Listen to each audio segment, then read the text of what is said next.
बांग्लादेश में आरक्षण को लेकर फैली हिंसा और विरोध प्रदर्शन के बाद शेख हसीना ने प्रधानमंत्री पद से इस्तीफा दे दिया। सरकार गिरने के बाद हसीना भारत आ गईं। हालांकि उन्होंने ब्रिटेन से राजनीतिक शरण की मांग की है। जब तक ब्रिटेन हसीना को शरण नहीं मिल जाती तब तक शेख हसीना भारत में ही रहेंगी। भारत सरकार ने सोमवार को उनकी सरकार के पतन के बाद अंतरिम प्रवास की इजाजत दे दी है। हालांकि यह पहली बार नहीं है जब इस तरह की मुसीबत से बचने के लिए शेख हसीना भारत आई हूं। इससे पहले 1975 में भी शेख हसीना और उनकी बहन ने भारत की शरण ली थी। तब वे 6 साल तक दिल्ली में ही रही थी। 15 अगस्त 1975 को शेख हसीना के पिता और बांग्लादेश के संस्थापक शेख मुजीबुर रहमान की उनके घर पर ही हत्या कर दी गई थी। उस दिन शेख हसीना के परिवार के 17 लोगों की हत्या कर दी गई थी। हालांकि तब शेख हसीना और उनकी बहन जर्मनी में थीं, इसलिए वे बच गई थीं। संकट में फंसी शेख हसीना और उनकी बहन को तत्कालीन प्रधानमंत्री इंदिरा गांधी ने भारत में राजनीतिक शरण दी थी। शेख हसीना और उनकी बहन दिल्ली में 6 साल तक रहीं। हालात सामान्य होने पर शेख हसीना ने बांग्लादेश लौटने और अपने पिता की राजनीतिक विरासत संभालने का फैसला किया। शेख हसीना को 16 फरवरी 1981 में आवामी लीग का अध्यक्ष चुना गया। इसके बाद 1981 में वे भारत से बांग्लादेश पहुंची। यहां से उनके राजनीतिक करियर की नई शुरुआत हुई। हालांकि 1980 का दशक उनके लिए अच्छा नहीं रहा। वे अलग अलग जगहों पर हिरासत में रहीं। उन्हें 1984 में नवंबर तक हाउस अरेस्ट रखा गया। इन सब के बावजूद शेख हसीना ने हार नहीं मानी। उनके नेतृत्व में 1986 में आवामी लीग ने चुनाव में हिस्सा लिया। शेख हसीना संसद में विपक्ष की नेता चुनी गई। शेख हसीना 1996 में पहली बार प्रधानमंत्री बनी। उन्होंने 2001 तक सत्ता संभाली। इसके बाद 2008 में वो दोबारा पीएम बनी। इसके बाद वे 2014, 2018 और 2024 में भी आम चुनाव जीतकर प्रधानमंत्री बनी। बांग्लादेश में ताजा हिंसा आरक्षण को लेकर हाईकोर्ट के एक फैसले के बाद भड़की इस हिंसा में अब तक 300 लोगों की मौत हो चुकी है। हालांकि सुप्रीम कोर्ट ने हाईकोर्ट के आरक्षण वाले फैसले को बदल दिया है। इसके बावजूद बांग्लादेश में हिंसा और विरोध प्रदर्शन नहीं रुके। प्रदर्शनकारियों ने शेख हसीना के इस्तीफे की मांग को लेकर ढाका में मार्च भी निकाला था। 5 अगस्त को शेख हसीना ने पीएम पद से इस्तीफा दे दिया। But then gradually we have, and well, as because I have children, my sister is there, so this sorrow, pain, it was very difficult, but still we have, well, we have to think what to do. We should do something. We cannot live like this. And this crime not only killed my father, also they changed the ideology of our liberation war. Everything just one night, everything just changed. And those killers, they are haunting us. That they are trying to find out where we are. So when we live in Pandara Road, even we couldn't, our name was changed. In Delhi, in Pandara In Delhi, yeah. So you lived under a different name also? Different name. Okay. And it is so painful that you cannot use your own name, own identity. Yes, I can imagine. Because of the security purpose, they did not allow us. So nobody from Bangladesh came to meet you in those years? At the beginning, almost all, because of all my family members, those they were not allowed to come. Well, those who survived, and within this, like my auntie and my 2 cousin sisters and one brother, they got bullet shot. So they got treatment, and after that, most of them they just went to Calcutta. But first 2-3 years we couldn't meet anybody. You were in India from 75 to 81. 81. It is many say that people came to you and said you should come, and they kept asking you to lead the Awami League and to come back to India. Come back to Bangladesh. But you were hesitant. You didn't want to get into politics at that stage. It was too traumatic. No, actually, what happened? Almost all the members, those who betrayed, beside that, other were arrested. And then you know what happened. There was another coup in 3rd November. So then many of our leaders were assassinated. So at the beginning, nobody was allowed to come to us. Then gradually, my auntie, 2 auntie, they were there. Gradually, they started allowing them to come to Delhi or once I went to Calcutta. Was there any doubt like that you didn't want to get into? You didn't want to come back? To No, not that. Too many memories of no, Dhaka? I want to come back.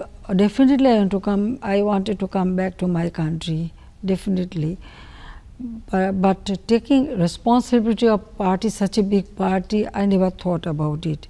But when I was in London, that time I took initiative to organize our political party. I used to travel a lot in different, and then our organization, I work with our local in London. There are a very big community, the diaspora. I work with them and organize political party. And their first time I appear before people, I address a public meeting in York Hall, 16th August 1980. There we demanded the trial of The killers. And 79, my sister, she went to Sweden. There, our ambassador, he didn't join government, he resigned, and he organized a meeting demanding the trial of the killer. So there she attended, and in 80 I addressed meeting, but I never thought to take any post or position, but definitely for democracy, for rule of law, and for trial of these killers, I was very To bring them to vocal. justice. Yeah, Yes. to bring them to justice, to bring them to book, so that the trial should take place, because there was a immunity to them. There was the indemnity ordinance they issued, so you cannot demand or file any case against the killer. Killers got all type of facilities and immunity. This is very unlawful. The killer, and they killed, it's open, and they claim that yes, they committed this crime. They very vocal they were, because they thought they are very powerful. So I started Yes, that this justice movement. and also many member of parliaments I met in British Parliament. So we demanded for justice. Also we set up a commission, Sean McBride, Nobel laureate, Sir Thomas Williams, QC MP, all together we set up a commission, and through that commission we demanded that the investigation should take place. So from that commission, Sir Thomas Williams seek, visa to come to Bangladesh, but the then military dictator didn't give any visa, didn't allow him to come to Bangladesh and investigate the killing. So that was the situation, and you can understand, in one hand we lost everybody, and other hand I cannot ask for justice. Justice was denied. So that was the situation that time. Then again I returned to Delhi, end of 80 or 81. 81. Huh. Then 81, when I returned to Delhi, in 80s I returned, then Awami League had conference, and that time they, in my absentia, they declared me as the president of the party. Ma'am, I'll steer the conversation a little bit to geostrategic issues in our region. You are well aware of what happened in Sri Lanka, and there are many observers who say that Bangladesh should guard itself from similar situation, whether it's a Chinese death trap or whatever. Do you see any parallels that the challenges that Bangladesh could face? No, not exactly, no. Because our economy still it is very strong, though we face this COVID-19 pandemic, now the Ukraine-Russia war, that has its effect here, but in a debt rate, Bangladesh always pay timely all the debts, so our debt rate is very low in context of Sri Lanka. Then our economy trajectory and the development, it is very, I mean, that means very calculatively we Okay. prepared Planned, and we take the plan.